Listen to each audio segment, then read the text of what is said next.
अब एक नए प्री पोल सर्वे का डेटा सामने आया है। मैटराइज के ओपिनियन पोल से लग रहा है कि अब की बार बंगाल में मोदी ने खेला कर दिया है।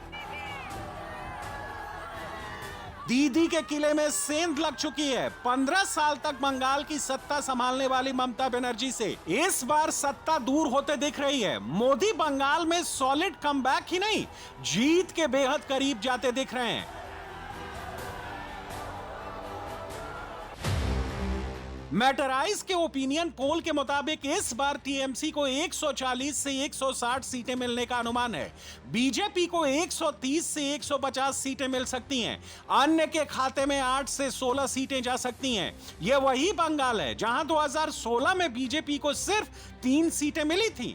2021 में बीजेपी का ग्राफ 3 से बढ़कर 77 सीटों तक पहुंचा और इस बार के ओपिनियन पोल के मुताबिक बीजेपी 150 सीटों का आंकड़ा भी टच कर सकती है।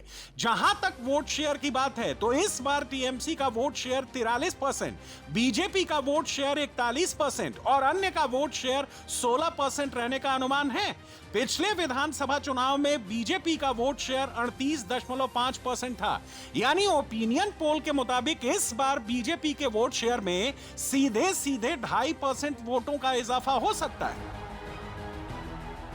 ओपिनियन पोल की ये आंकड़े एग्जैक्ट पोल में तब्दील होते हैं या नहीं, ये तो 4 मई को ही पता चलेगा। लेकिन इस पोल ने इतना जरूर संकेत दे दिया है कि इस बार ममता बनर्जी के लिए सत्ता की राह इतनी भी आसान नहीं है। मोदी ना सिर्फ कड़ी टक्कर दे रहे हैं बल्कि कांटे की टक्कर में दीदी को कुर्सी से हटा भी सकते हैं।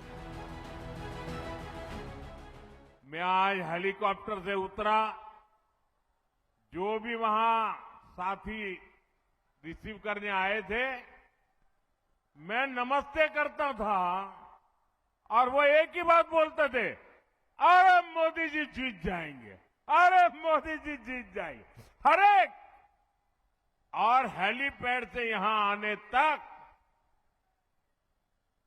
ऐसा माहौल मैंने देखा, अच्छे अच्छे रोड शो भी फिक्के पड़ जाए ऐसा उमंग और उत्साह देखा। जिन 5 राज्यों में चुनाव है वहां भी पार्टी में एक नई ऊर्जा देख रहा। नरेंद्र मोदी जिस ऊर्जा की बात कर रहे हैं, मोदी बंगाल की जिस जीत को लेकर इतने आश्वस्त दिख रहे हैं, उसे समझने के लिए आपको मैटराइज के ओपिनियन पोल का रीजन वाइज डेटा देखना चाहिए। इससे पता चलता है कि अब की बार हर उस इलाके में मोदी ने सेंध लगाई है जिन्हें ममता बनर्जी का गढ़ माना जाता है। साउथ बंगाल रीजन की 183 सीटों में से टीएमसी 95 से 100, बीजेपी 75 से 80 सीटें जीत सकती है। अन्य के खाते में 4 से 8 सीटें आ सकती हैं। 2021 के विधानसभा चुनाव में इस रीजन से टीएमसी को 153 सीटें मिली थी, बीजेपी को 29 सीटें मिली थी। इस रीजन में टीएमसी का वोट शेयर 44%, बीजेपी का वोट शेयर 37% और अन्य का वोट शेयर 19% तक रह सकता है। राढ़ रीजन की 57 सीटों में से टीएमसी को 37 से 40, बीजेपी को 17 से 20 और अन्य को 1 से 3 सीटें मिल सकती हैं। पिछले विधानसभा चुनाव में राढ़ रीजन में टीएमसी ने 39 सीटें जीती थीं, बीजेपी ने 18 सीटें जीती थीं। मैटराइज के ओपिनियन पोल के मुताबिक इस रीजन में टीएमसी का वोट शेयर 43%, बीजेपी का वोट शेयर 42% और अन्य का वोट शेयर 15% रह सकता है। नॉर्थ बंगाल रीजन की 54 सीटों में से टीएमसी 17 से 20 सीटें जीत सकती हैं। बीजेपी यहां टीएमसी से आगे निकल सकती है, 30 से 33 सीटें जीत सकती हैं, जबकि अन्य के खाते में 2 से 5 सीटें आने का अनुमान है।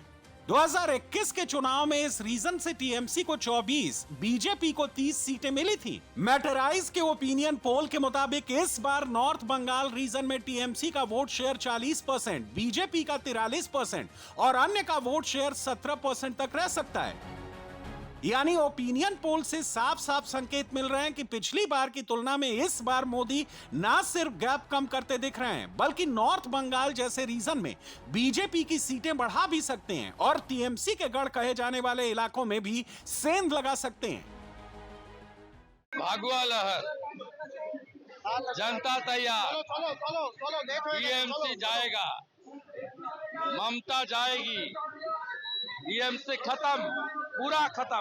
पूरा प्रदेश भगवा का जिस तरीके से कुछ बिहार में मोदी जी का रैली देख लिया ना, कलकत्ता इस बार साफ हो जाएगा, पूरा कमल खिलेगा, कमल खिलेगा। सब प्रतिष्ठित नेता है, संतोष पाठक, तापस राय, सब जीतेगा। इस बार टीएमसी को सुपड़ा साफ करेगा। टीएमसी कैडर भद्र बन जाओ, नहीं तो 4 तारीख का बाद बहुत खराब होगा। एक प्रदेश का चुनाव में प्रधानमंत्री जी अमित शाह जी, राजनाथ सिंह जी, नितिन नवीन जी, हर प्रदेश से हर बंगाल का कार्यकर्ता का साथ एक साथ खड़ा हो रहा है, ये बड़ा बात है। मैटराइज के ओपिनियन पोल के मुताबिक ममता बनर्जी जिस एसआईआर को हथियार बनाकर मोदी के खिलाफ, चुनाव आयोग के खिलाफ शोर मचा रही थी, उनका वोटर्स के दिल और दिमाग पर कोई असर नहीं पड़ा है। पब्लिक ने इस मुद्दे को उतना भाव नहीं दिया जितना ममता बनर्जी चाहती थी। ओपिनियन पोल के मुताबिक बंगाल के सिर्फ 9% वोटर्स ने एसआईआर को चुनावी मुद्दा बताया, 20% ने बेरोजगारी को, 6% ने भ्रष्टाचार को, 4% ने बुनियादी सुविधा को, 10% ने अपराध को, 7% ने महिला सुरक्षा को, 10% ने मुख्यमंत्री के चेहरे को, जबकि 16% ने प्रधानमंत्री के चेहरे को सबसे बड़ा चुनावी मुद्दा बताया है। इससे कुछ चीजें तो क्लियर हैं। नंबर 1, बेरोजगारी, करप्शन, क्राइम, बांग्लादेशी घुसपैठियों के नाम पर ममता सरकार के खिलाफ लोगों ने वोट करने का मन बनाया है। और नंबर 2, बंगाल के वोटर सीएम के चेहरे पर नहीं, अब की बार देश के पीएम के चेहरे पर भरोसा दिखाने की बात कर रहे हैं।